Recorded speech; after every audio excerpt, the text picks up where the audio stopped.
Right guys, so it is back and arms day today. Stay tuned because I've been doing this new bicep exercise and it's a fucking absolute worldie of a bicep exercise, which I would very highly suggest you implement into your workouts, but I'll let you know which one it is when we get there. But something I've noticed a lot since coming out of prep, obviously I'm probably 4 weeks post-show now. Obviously I've got a lot more fullness coming through my physique again. I'm still maintaining a decent level of condition. I think I'm about 6 kilos up from stage weight in the past 4 or 5 weeks or so. But as I said, still maintaining a nice level of leanness. So yeah, a lot more fullness is popping. I think I've probably put on a nice little bit of muscle already.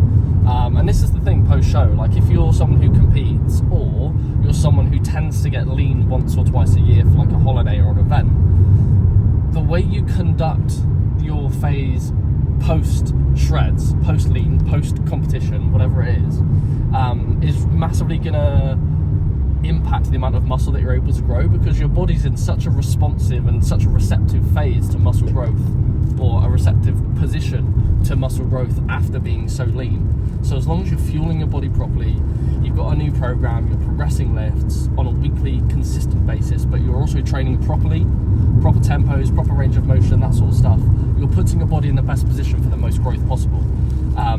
So for someone like me, where I've been training for 11, 12 years up to this point, I've really got to make the most out of the post-prep phase, because that's where I'm going to be able to build as much muscle as I can. Across a 2-year time frame, I'm going to be able to build as much muscle as possible within the 2 months post-show. So, you've got to be really, I think, responsible and accountable post-show or post-being lean, because, yeah, you can pack on as much muscle as possible in that phase. But yeah, anyway, if you want to build your back, if you want to grow your back, if you're a men's physique competitor and you do want to, get a wider back and kind of give that illusion of a smaller waist, then make sure to watch this video, implement some of the stuff I'm going to go through today, and of course, drop a like, drop a comment, and subscribe if you are new here.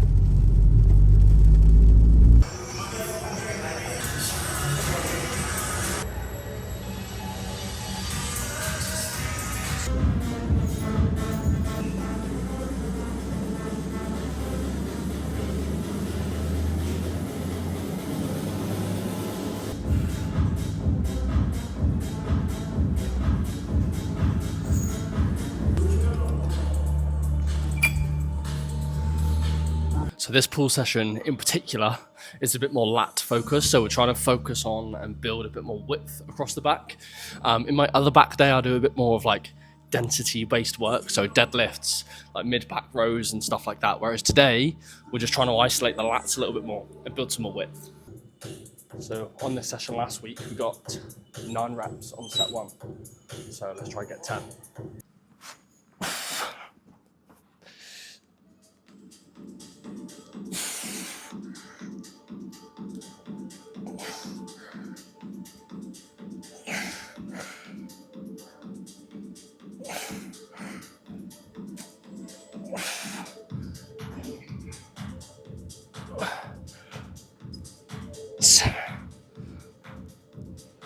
Hey.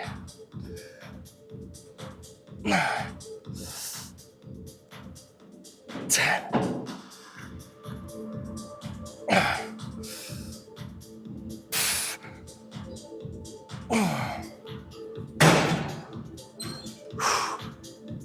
12.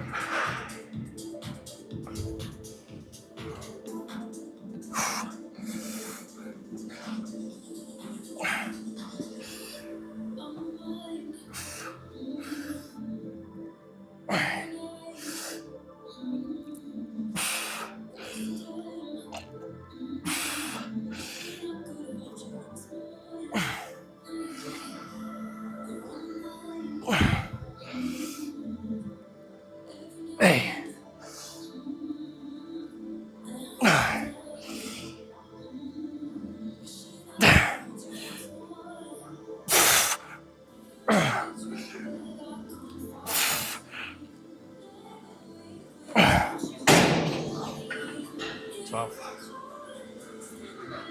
when you're doing single arm movements like this, I always suggest starting with your weaker side first, or the same on legs. Like if you're doing a single leg extension, for example, always start with that weaker leg first. Because what you don't want to do, like for example on here, if I was to use my right side first, I might be able to get a couple more reps on my right side. So I don't want to do like 14 on this side and then only be able to get like 11 on this side. So always start with the weaker side, set the tone with the weaker side, then obviously match that with the slightly stronger side. 9.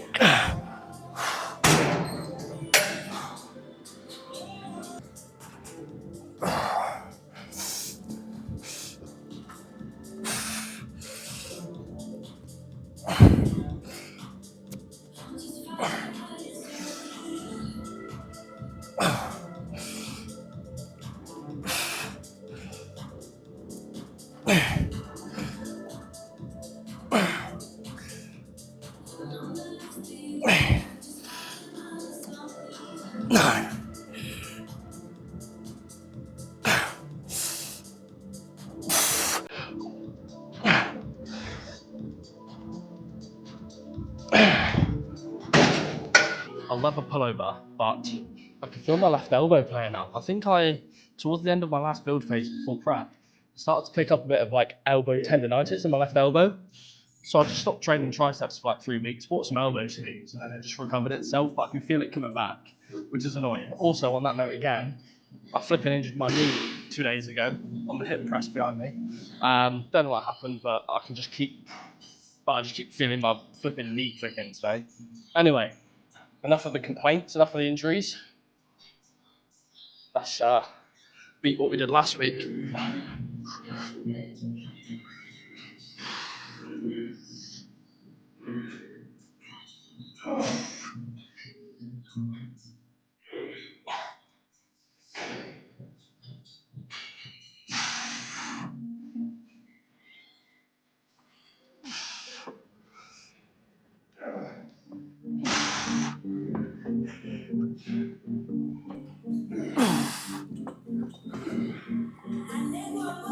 Hey.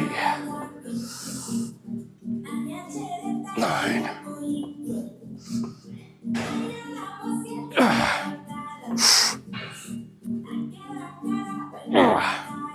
Come on, one more.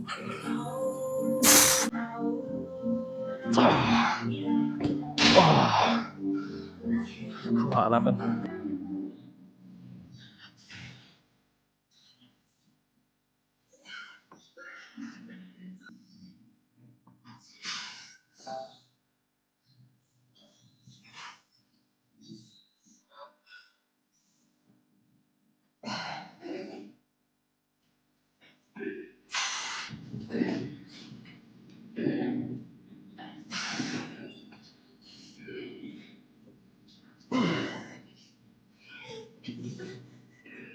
Hey.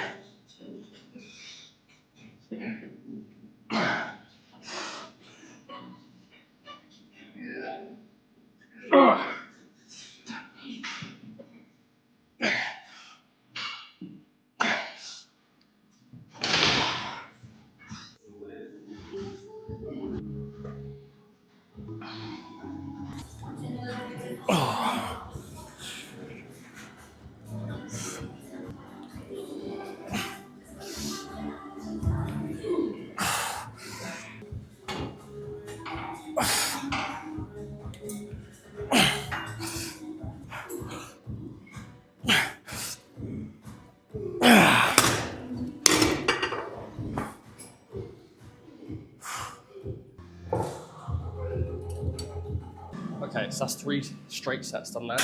Final set is going to be a cluster set. So I've dropped the weight ever so slightly, just by 1 pin. And then we're going to do multiple mini sets of 6 reps. So rather than just doing a straight set of like 10 to 12, we're just going to do 6, rest 10 seconds, do another 6, rest 10 seconds, do another 6, rest 10 seconds, and keep repeating that until we can't do 6 anymore.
Okay, final back movement.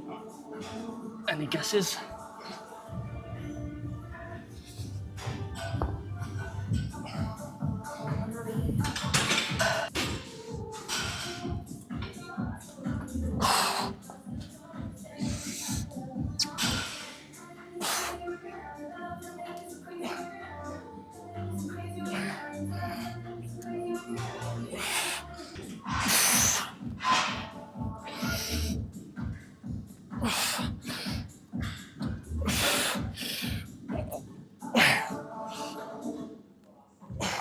A few pieces of advice for dumbbell bent over rows. First thing, start with your weaker side again. Second thing, have a wide stance. You know, a lot of people will stand with a staggered stance, or they'll go both feet together, but quite narrow. If you just give yourself a wider base, you're going to be a lot more stable in the movement. Third thing is when you're doing the row, I always suggest trying to bend down to pretty much parallel to the floor, because this way, you're going to generate the most tension. Okay, then as you row, you can just lift your chest up slightly and just help to shorten the lat that little bit further. Yeah, those are my three main things that I would say to focus on.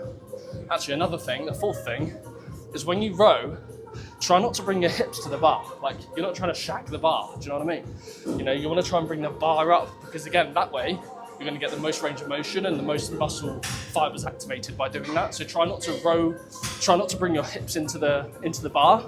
Just try to bring the bar up to your hips.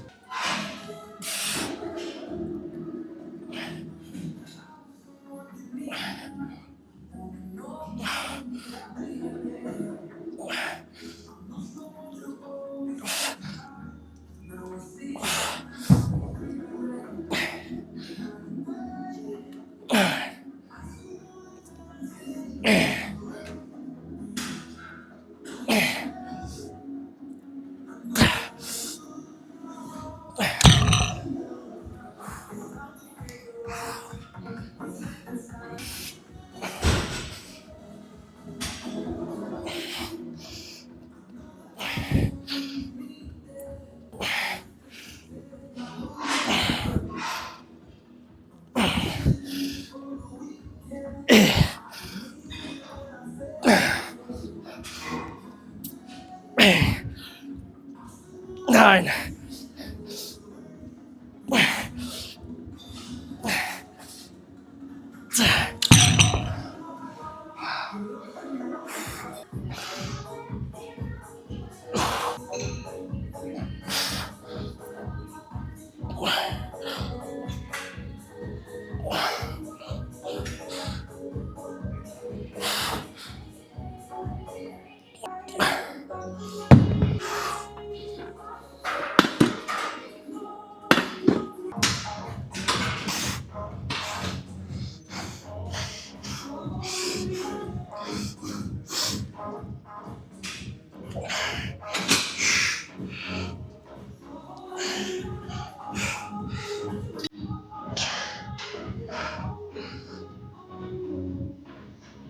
'So that's the bicep movement I'm talking about, those spider curls. Honestly, if you do those first, because it starts from like a bit of a dead hang, it's almost like your biceps have to pick up and restart every single rep. So doing them first really wakes them up and really gets a good pump on, 2 or 3 sets. And then move on to something like an incline dumbbell curl, where you're focusing more so on the stretch. And yeah, that's really how to grow your biceps.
Incline dumbbell curls back. Start with a neutral grip, supinate as you curl. Shoulders back, chest up, neutral grip, curl, and supinate. Return to neutral grip.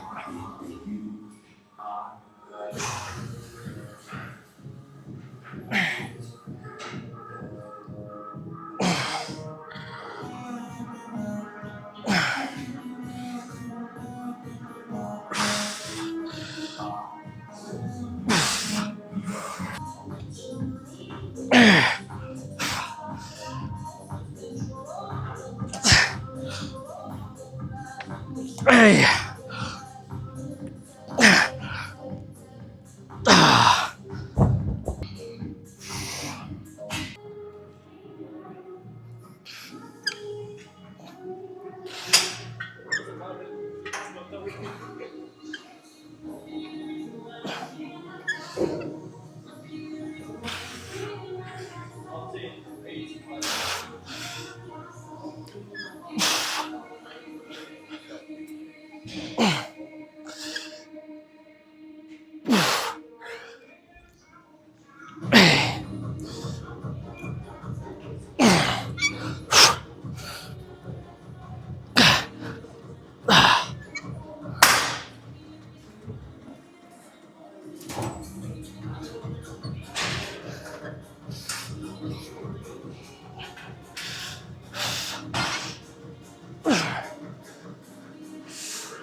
Cool, so we are 6 weeks post-show, about 6.5 kilos up from the lowest stage weight.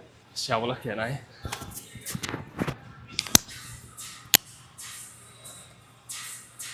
Being one of those douchebags, getting his kit off in the middle of the gym.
Oh, that'll do. Sorry, mate. Okay, so a couple of things before we leave the video there. Firstly, we've moved house. got a new kitchen, so cooking videos coming soon. Second thing, post-workout. So I always obviously have a protein shake post-workout. And then I usually have something in the car on the way home, like a Squares bar or two, or like a banana or something. So I've just got some carbs like being shuttled to the muscle bellies post-workout. And then get home, make a shake, and then also a bagel with some honey as well, because we kind of want to pair the carbs with the protein just to make sure we're shuttling both the carbs and the protein to the muscle to get that recovery started. That's really annoying. I just filmed like 5 minutes worth of content and I ran out of storage. Anyway, so post-workout, like I said, usually goes like I said. A lot of people worry about the 30-minute post-workout anabolic window, which basically just means get your protein in within 30 minutes after your session, otherwise you've lost all the gains. Some people still believe that. Now, I think it's probably better if you can get your protein or / post-workout meal in within an hour post-workout, but it's not going to be the thing that determines whether you grow muscle or not. The thing that determines that is whether you've hit your protein and your calories for the day. And obviously if you've trained hard enough. Now, that leads me on to the next thing I wanted to talk about, which was how do you know if you're putting your body in a position to grow new muscle with your sessions? Now, I always feel DOMS post-workout, like the next day, 2 days, 3 days after a session, I usually always feel DOMS, whether that's chest, arms, legs, back, whatever. Now, some people don't feel DOMS. Now, there's 2 reasons that I've highlighted as to why I think people don't feel DOMS. The first reason is because you're on steroids. Or if you're on gear or something that's going to enhance your recovery, you're probably not going to feel DOMS as bad as someone that is natural, right? I think that makes sense. And the second reason is if you're not on gear and you are natural, is probably because you train like a pussy. Probably, maybe. Because at the end of the... What? Don't ban your bagel. Oh. Don't ban the bagel.